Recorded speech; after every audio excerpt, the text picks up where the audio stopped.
All right, all right. Hello, everybody. How are you? I got one of my favorite t-shirts on tonight. It says, "My life is arranged solely for the comfort and convenience of my dog." Isn't that the truth? And I need and cat. Because every time we have to do something, we got to consider our pets, don't we? All right, so for those of you who are new to this page or just seeing my video for the first time, my name is Jamie Casarda and I'm your holistic pet mentor. And actually lost track of the time today and was starting to get changed into comfy clothes. I was like, oh my gosh, I gotta do Facebook Live. I need to get moving. Hello, everybody. So as you're coming in, if you're here with me, it says I have two viewers. I'd love to know who's visiting, who's watching, who wants to talk about pet food storage. Us crazy pet people. Put your name in. Let me know where you're from. Feel free to share this out. If you have pet loving friends, if you have a page that you manage or a group that you manage where you think this information is going to be valuable because you know a lot of pet people, I am more than happy to have this shared out. So I love working together and communing with other pet people and talking about ways that we can improve our pets' health just through everyday things that we're doing all the time anyway. So we might as well know the best tips and tricks, right? Hi, Lisa. It's good to have you here. Thank you. Thank you. So nice.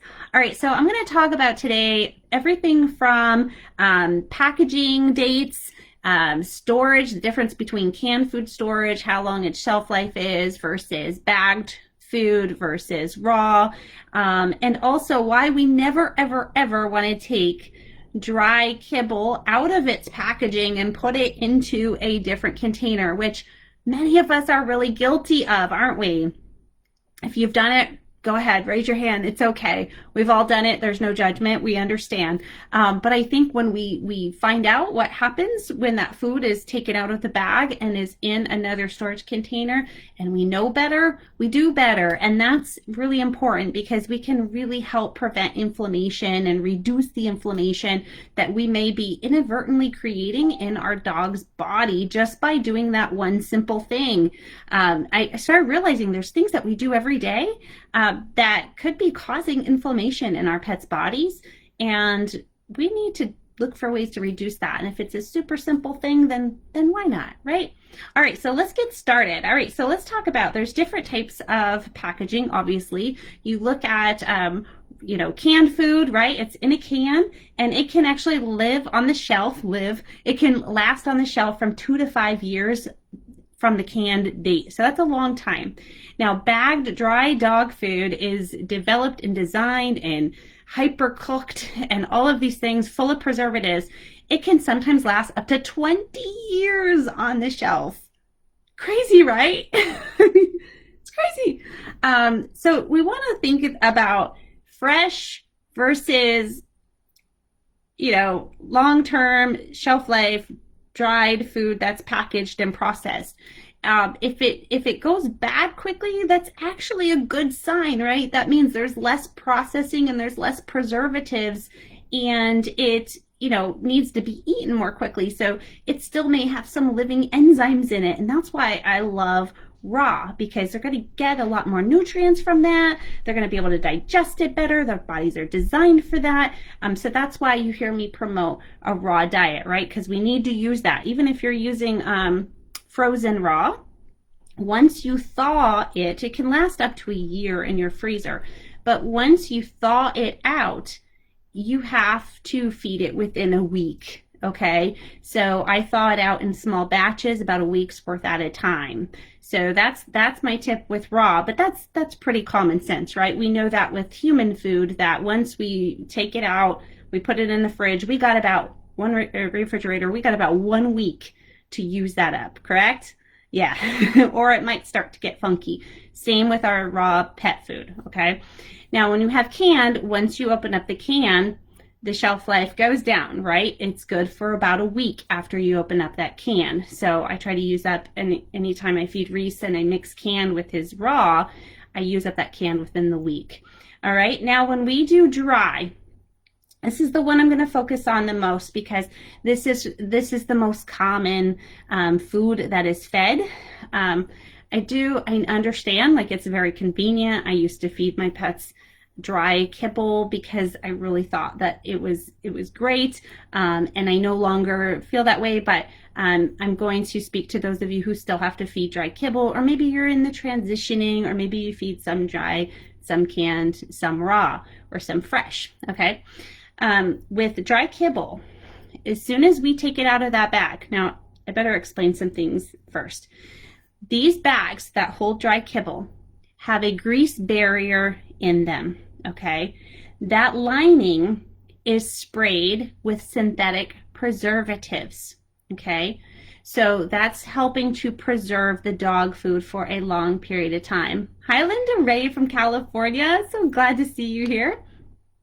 And, so as soon as you take that dog food out of the bag, it is no longer having those preservatives to protect it. And so sometimes we're buying the dry dog food by these big bags, these big bulky bags, and we're putting it in these big storage containers, and that might last you a month or two. Am I right? Meanwhile, as soon as you open that bag, the fats that are in the food are already starting to go rancid. And why is that?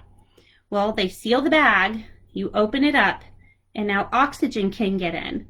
And so it starts to oxidize the fats that are in that kibble and the fats that have built up along the inside of the bag. So its only protection is the synthetic preservatives that are in that lining, okay? So as soon as you dump that out, that food's gonna go rancid a lot quicker. And you may have noticed that as you refill that bin, or you're smelling the food, and you can tell within a couple days, it smells really strong, the dry kibble. And that's often because that fat is already going rancid.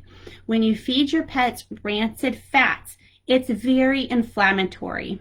Okay, so we want to make sure that we're doing everything we can not to feed them rancid fats, okay, and that we're not creating unnecessary inflammation in their body, especially if they already have lots of inflammation. Younger pets, you might be able to get away with it for quite a while until the toxicity builds up in their body and they start to deteriorate over time. But we don't want to cause any unnecessary inflammation. So my suggestion is, with those kibbles, and I'll get into a little bit more detail, but with those kibbles, if you're going to use that, you've got to see how the bag is sealed.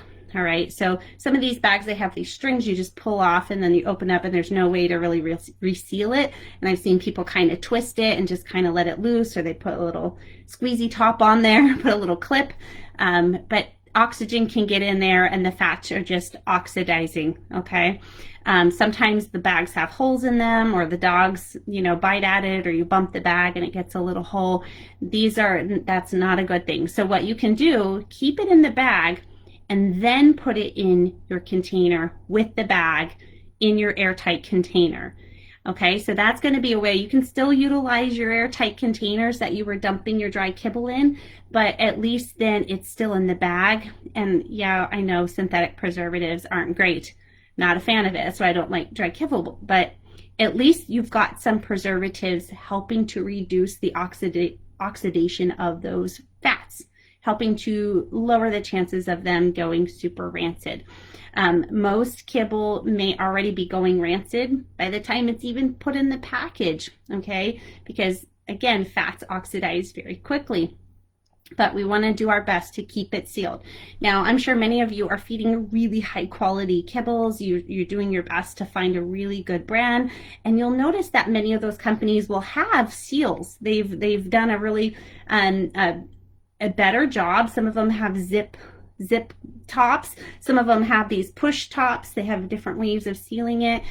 Some of them have like stick, you unstick it and then you can stick it back. Those still aren't perfect. There's still air getting in them. So if you want to utilize your containers for that, put the whole bag in, seal it. Remember, keep as little time opening those bags as possible. So you just open it up, get out the food real quick, put it in the dish, seal that, okay? And then put it back in the container. So that would be my tip with the dry kibble. So the problem is when these fats oxidize, it changes the food's composition, and it becomes very bad for pets, possibly can start to get mold and bacteria growth.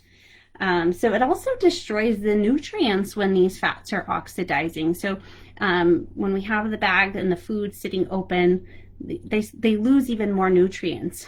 All right. I'm bringing this up because I think of all the years that I helped in animal shelters and worked in animal shelters, and we would take the foods and we would mix them together in a gigantic trash bin, and then we would scoop it up from that trash bin every morning and every evening when we were feeding the dogs. And I remember that the lining over time would start to get like a layer. You ever notice that? There'd be like a layer of stinky fats. Okay, so that's rancid fats that are lining these containers, especially plastic and all types of different containers. And it's very difficult to get it cleaned off, and oftentimes you're using really big containers, so they're awkward to clean. So I really suggest staying away from dumping them out altogether. Okay.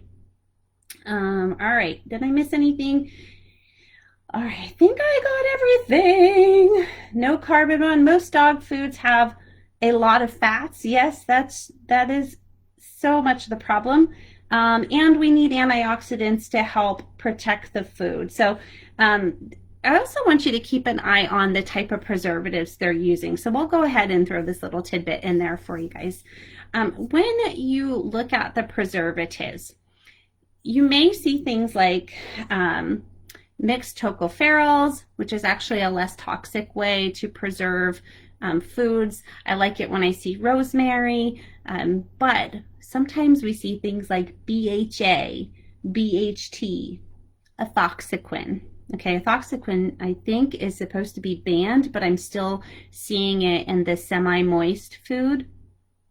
And then TBHQ, all of these have been used to extend shelf life, but all of them are known carcinogens. So we do really have to keep an eye out for the BHA, BHT, which are still being used. I see those quite commonly, ethoxyquin and TBHQ. Now, what's really interesting in those semi-moist foods, the little moist and meaty packages, and a long couple years ago, I posted a picture and I was like, this is the updated brand of moist and meaty, and it still has those known carcinogens in them preserving that food. So it's like one of the worst foods. So they're all used to extend that shelf life and to try to help prevent a lot of rancidity, but you stop one problem, but you've created another problem. So let's see what kind of questions you have. I hope that gives you guys it's just a short broadcast today to talk about storing food. Linda Ray wants to know about freeze-dried food. That's a great question. I use freeze-dried hearts and freeze-dried lamb liver pieces as a treat for my Reese. And yeah, it's the same issue. You want to, when you open it up, use it right away. Like, use it, keep it in the container, okay, and seal it as best you can. You want to keep it, the less oxygen that gets into that food, the better. All right, so it's the same with freeze-dried, because yes, it helps with less bacteria and stuff, but there's still fats. There's still fats in there that are going to be oxidizing. So we want to keep as much air out of those bags as possible and keep them sealed. Is there any other questions about that? All right, that's great. All right, everybody. I know it was just short and quick, but I thought it was a really important topic for us to talk about just because I see so many people dumping their dog food into other bins, right? We take it out, put it in the bin.